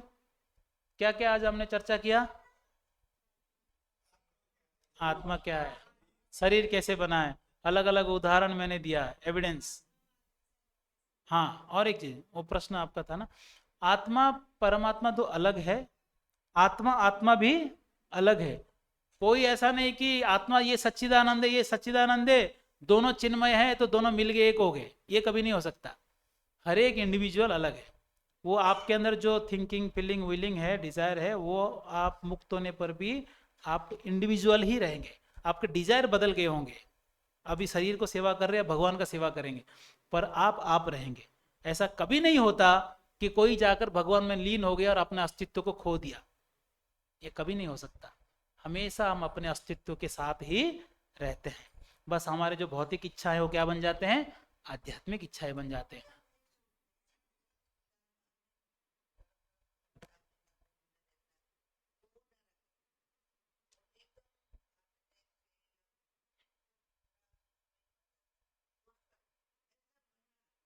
ऐसा नहीं है, वो कैसे भी मरे, वो पाप किया तो नरक में ही जाएगा वो। हाँ, तड़प तड़प के मर रहा है यानी उसके कुछ कर्म है वो भुगत रहा है। और अगर मल वो ज्यादा पाप किया रहता है, कोई ज्यादा पाप किया है तो उसको, हाँ, नहीं नहीं नहीं नहीं नहीं नहीं, असली नरक तो नीचे है। ऐसे पिटाई होता है कि सुनेंगे तो आप घबरा जाएंगे इधर, समझ रहे हैं आप? हाँ गरुड़ पुराण में है, भागवत में है।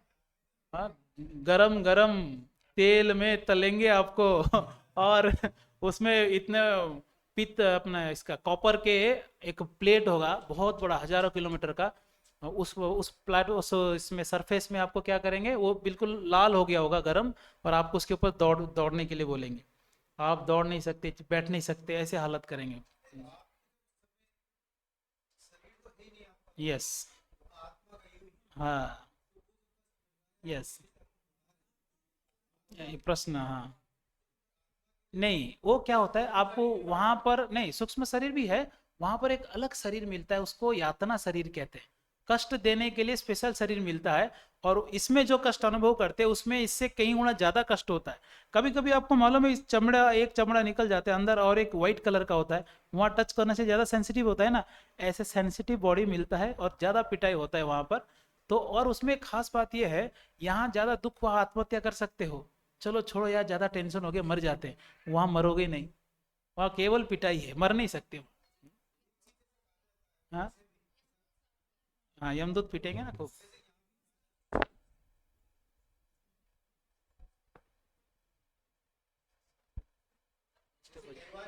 आपको जाना है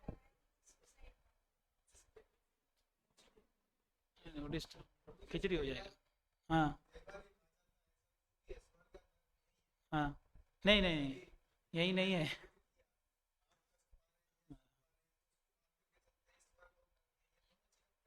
नहीं स्वर्ग अलग जगह, यहाँ जो भुगत रहे नरक से आने के बाद, उसको पशु पक्षी योनियों में डाला जाता है, नीच योनियों में, कीड़े मकोड़े चूहे ये सब कुत्ते बिल्ली बनते हैं, धीरे धीरे धीरे मनुष्य तक आते हैं। उसके पाप पूरे कटे नहीं है, पाप का फल, फिर उसको कष्ट दिया जाता है, उसको यहाँ भी कष्ट दिया जाता है।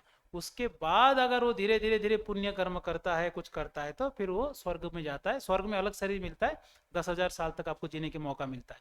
पर यही स्वर्ग, यही नरक नहीं है। ऐसा मत समझिए कि यहाँ 2 महीना लेट के तड़प के मर गया तो ये नरक है, जो हार्ट अटैक में मर गया स्वर्ग है। खूब पाप किया, खूब शराब पिया, मांस खाया और हार्ट अटैक में मर गया तो बच गया, उसको स्पेशल ट्रीटमेंट होता है नीचे। 84 लाख, हाँ। हाँ, बहुत सारे योनियों में घूमते घूमते घूमते बहुत रेयरली शरीर मिलता है, बहुत रेयर। ये सच है, 84 लाख योनियां हैं, इसलिए उसमें घूमते हैं हम लोग। हम सब लोग कभी ना कभी देवता रहे होंगे, कभी ना कभी पशु पक्षी रहे होंगे, कभी ना कभी नरक में गए होंगे। लास्ट तो नहीं कह सकते, क्योंकि क्या लास्ट क्या फर्स्ट, क्योंकि इतने बार मनुष्य बने होंगे, कितने बार नरक गए होंगे, कितने बार स्वर्ग गए होंगे, यहाँ भटक ही रहे हैं। हाँ, ब्रह्म भुवना लोक पुनरावर्तन अर्जुन, बार बार ऊपर नीचे होते रहते हैं हम लोग। तो ऐसा नहीं एक ही बार मनुष्य बने, कई बार मनुष्य बन गए, कई बार पाप किए, कई बार नीचे आए, कभी कई बार ऊपर आए। अगर आप भक्ति अभी प्रारंभ कर लेते हैं तो ये आपका लास्ट मनुष्य जन्म।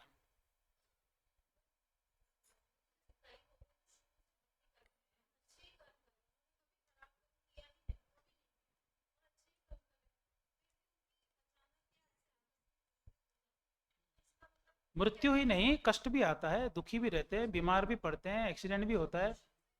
यस। हाँ, ये बहुत बढ़िया प्रश्न है, आप बड़े ध्यान से उत्तर सुनिएगा। एक्चुअली होता क्या है, हम लोग जैसे करोड़ों जन्मों से बहुत सारे पाप किए हैं, और इस जन्म में हमको पता चला कि भक्ति करना चाहिए। तो भक्ति प्रारंभ करने से क्या पूर्व जन्म के कर्म छूट जाएगा? अभी आपने चालू किया भक्ति तो नहीं छूटेगा वो। तो वो क्या होता है, आपको इस जन्म में कष्ट मिलता रहता है। अगर इस जन्म में भक्ति आप नहीं करेंगे, ये सोच करके कष्ट तो मिल ही रहा है, भक्ति क्यों करें, तो फिर आपको अगले और करोड़ों जन्मों तक यहीं पिटाई होने वाला, अलग अलग शरीर में। तो अगर आप भक्ति करेंगे तो भगवान आपको क्या करेंगे, आपके शुद्ध भक्ति करने से सारे कर्मों को जला देंगे आपका, तो आपका पुनर्जन्म नहीं होगा। यानी आपका जो अगला वापस कई जन्मों तक यहाँ भटकने वाला है वो बंद हो जाएगा। तो इसीलिए भक्त जो है कष्ट आने पर भी, जो उसने कई जन्मों से किया होगा पाप, वो कष्ट आने पर भी सहन करते हुए भक्ति कर लेता है।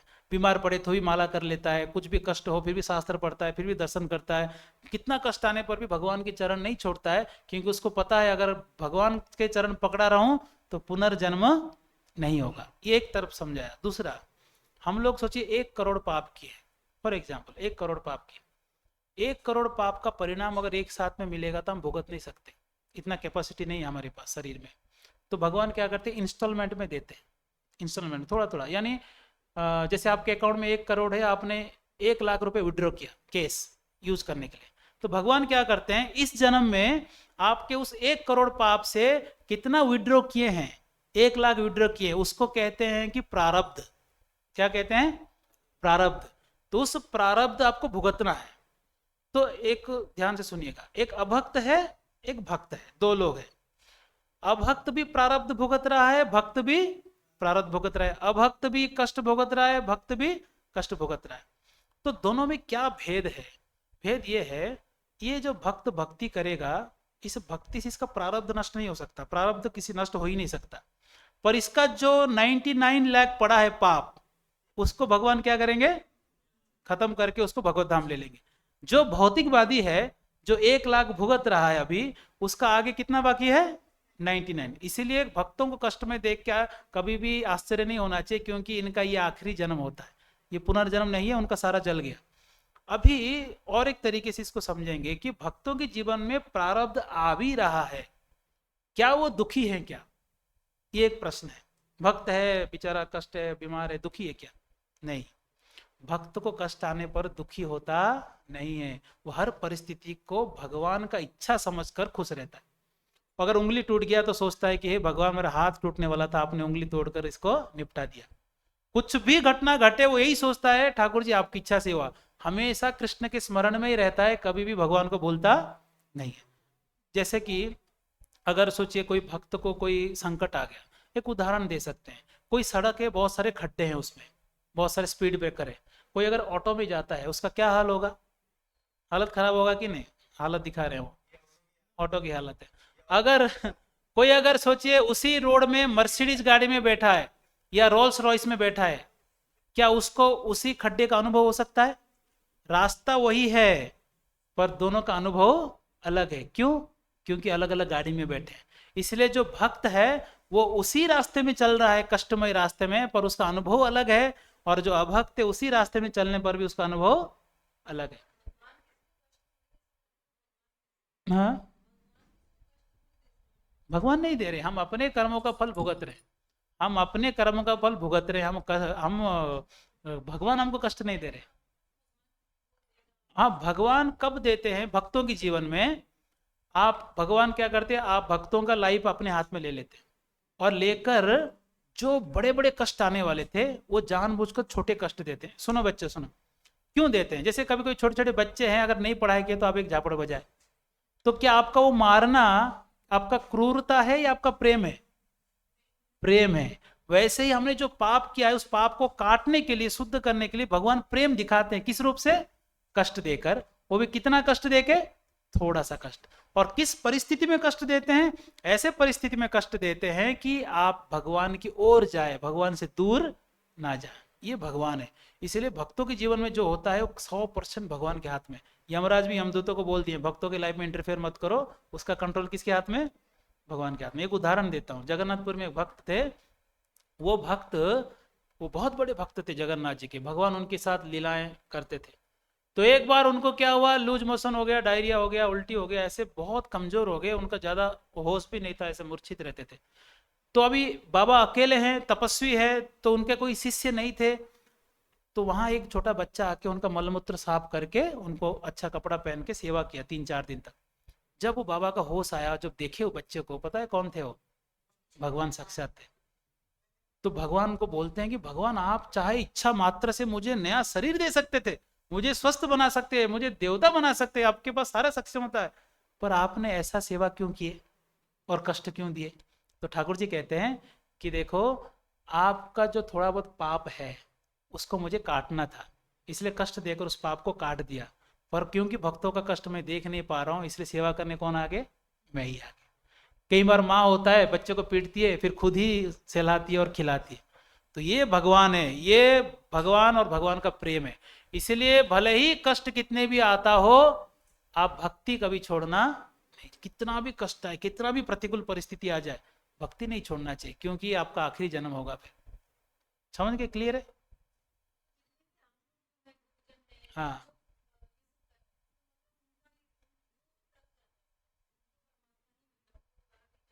नहीं नहीं नहीं, सबको, आपको भी नहीं मिलेगा। अगर आप भी भक्ति करेंगे, जप करेंगे, तो आपको भी पुनर्जन्म नहीं होगा। भक्ति ये केवल लाल कपड़े वालों के लिए नहीं है, मंदिर में रहने वालों के लिए भी नहीं है। जो भी जीव है, जो आत्मा है, कितने आत्मा हो यहाँ? तो सब आत्मा हो, तो सब भगवान के अंश हो, तो सबको भक्ति करने के अधिकार है, मुक्त होने के भी अधिकार है। तो आप भी अगर जप करेंगे घर में रहकर, भले ही आप दूसरे कामकाज में व्यस्त हो, फिर भी भक्ति करेंगे तो आप भी मुक्त हो जाएंगे, पुनर्जन्म आपका भी नहीं होगा।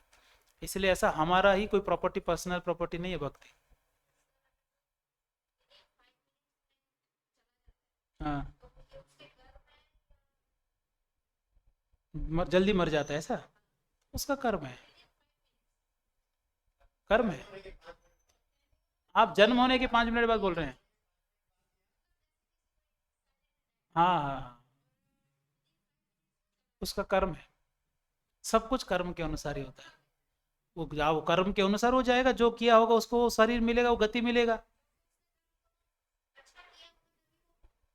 नहीं नहीं, वो अच्छा किया है कि नहीं, वो निर्धारित यमदूत और यमराज करते हैं कि इसको कहाँ भेजना है, स्वर्ग या नरक।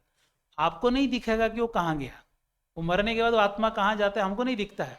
हाँ, नहीं, ऐसा नहीं है कि पाप किया हो तो यही भुगतेगा, ये भ्रम से दूर हो जाइए। ये वो, और दूसरी बात सुनिए प्रभु जी, ऐसा नहीं है कि इसी जन्म का पाप इसी जन्म में मिलता है, ये भी नहीं। नहीं नहीं नहीं नहीं, ये सब लोग आजकल उटपटांग चीजें लेकर चारों ओर वायरल करते हैं। इसी जन्म का कष्ट इसी जन्म में नहीं मिलता है, और इसी जन्म का पाप का परिणाम इसी जन्म में मिलेगा, ये भी नहीं है। और वो हो सकता है 100 जन्म के बाद भी मिले। कितने जन्म के बाद? 100 जन्म बाद भी मिल सकता है आपको। तो इसलिए वो कर्म बहुत जटिल है, उसको आप नहीं समझ सकते। वो नरक में भेजेंगे, पशु पक्षी योनियों में डालेंगे, कभी स्वर्ग भेजेंगे, फिर मनुष्य बना के फिर पिटाई होगा, कुछ भी हो सकता है। इसलिए ऐसा नहीं कि इसी जन्म में भुगत रहा है, लेटा हुआ है तो यही पापी है और अब जल्दी मर गया पुण्यात्मा है। कोई मांस मछली खाता होगा, शराब पीता होगा और हार्ट अटैक में मर गया, या प्लेन में जा रहा है और प्लेन क्रैश हो गया, 1 मिनट में मर गया, पता ही नहीं चला, तो क्या पुण्यात्मा निकला क्या वो? नहीं नहीं, ऐसा नहीं है। स्टोर होते। यस। हाँ हाँ हाँ, मन में हो रहा है। यस, मन में ही स्टोर हो रहा है। इसका सबसे बड़ा वो आपको एविडेंस ये है, जब पुनर्जन्म की बात मैंने कहा, उस बच्चे को सब कुछ याद है जो पिछले जन्म में किया है। तो अगर मस्तिष्क में अगर स्टोर होता, वो तो जला दिया उसने, तो उसको कैसे याद है ये सब चीजें? इसका अर्थ यही है कि वो कैरी फॉरवर्ड कहाँ से हुआ? मन के द्वारा हुआ। साइंस तो आधे चीज ठीक बोलता है, आधा गड़बड़ बोलता है, स्पेकुलेट करते हैं।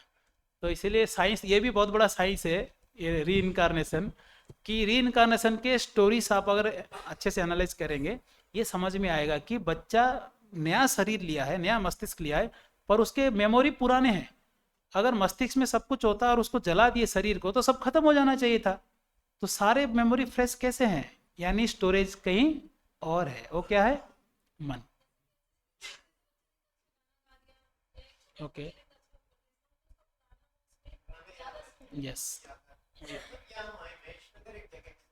हाँ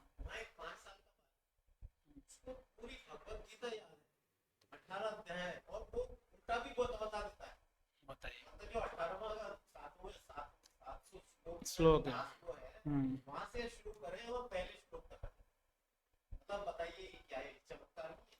पिछले जन्म में पढ़ लिया होगा वो सब। हाँ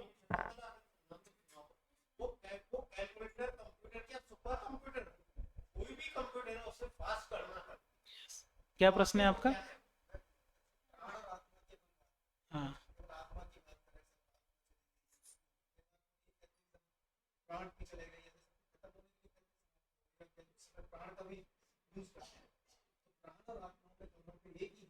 एक ही है। प्राण निकल गया मतलब आत्मा निकल गया, पर शरीर में अलग अलग प्रकार के वायु बहते हैं।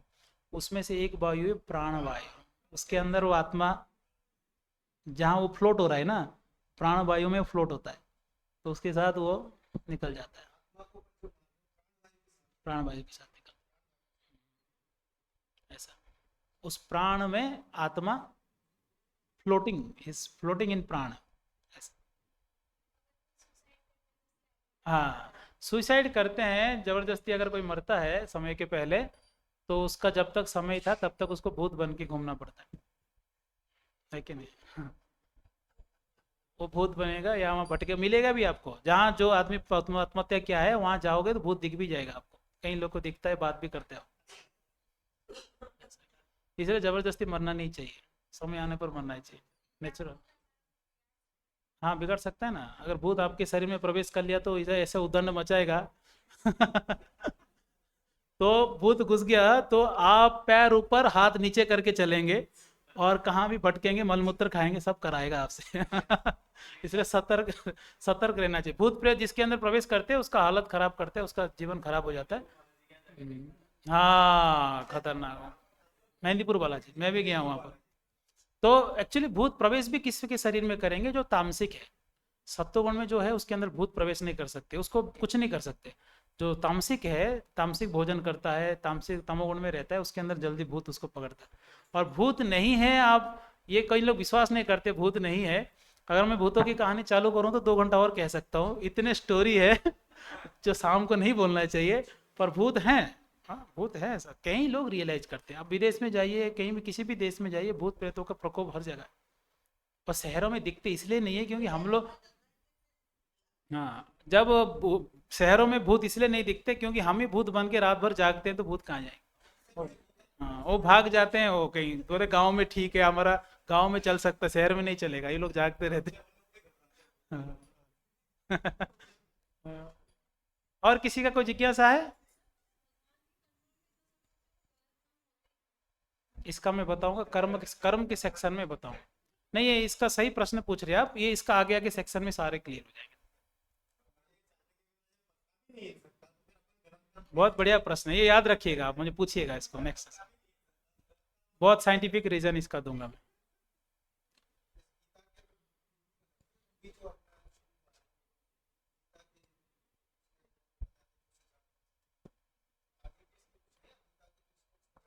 हाँ वो कराएंगे, एक्चुअली क्या है, ये जो 3 सेशन है इसके बाद हमारे धनुर्धर प्रभु जो है आपके वीकली क्लासेस चालू करेंगे ना। हाँ, भक्ति वृक्ष करके एक क्लासेस चालू करेंगे जिसमें सिस्टमेटिक तरीके से गीता पढ़ाया जाएगा। हाँ, और भी ज्ञान है गीता के साथ साथ सब सिखाएंगे। एक्चुअली ज़्यादा जरूरी है वहाँ ज्वाइन करना, क्योंकि अभी हमने सुन लिया, अब जोश में आगे घर में जाए सब भूल जाएंगे। रेगुलर कांटेक्ट होना बहुत जरूरी है, सिस्टमेटिक सीखिए साल भर, तो वो करने वाले उसी का योजना है उनका कि लोगों को सिस्टमेटिक तरीके से ज्ञान दिया जाए। और इसके बाद इसका जो 3 सेशन और छूट गया है, जन्माष्टमी के बाद हम लोग कर लेंगे वापस। ये जो सेशन है गीता, ये 6 दिन का होता है, 3 दिन अभी हमने किया, 3 दिन बाद में कर लेंगे, बात कर लेंगे। हरे कृष्णा। यही यही जो चला रही सेशन, वो उसके आगे आएगा, कर्म आएगा, योग, बहुत सारी चीजें आएंगी, 3 दिन और आएगा। शिल प्रभुपाद की जय।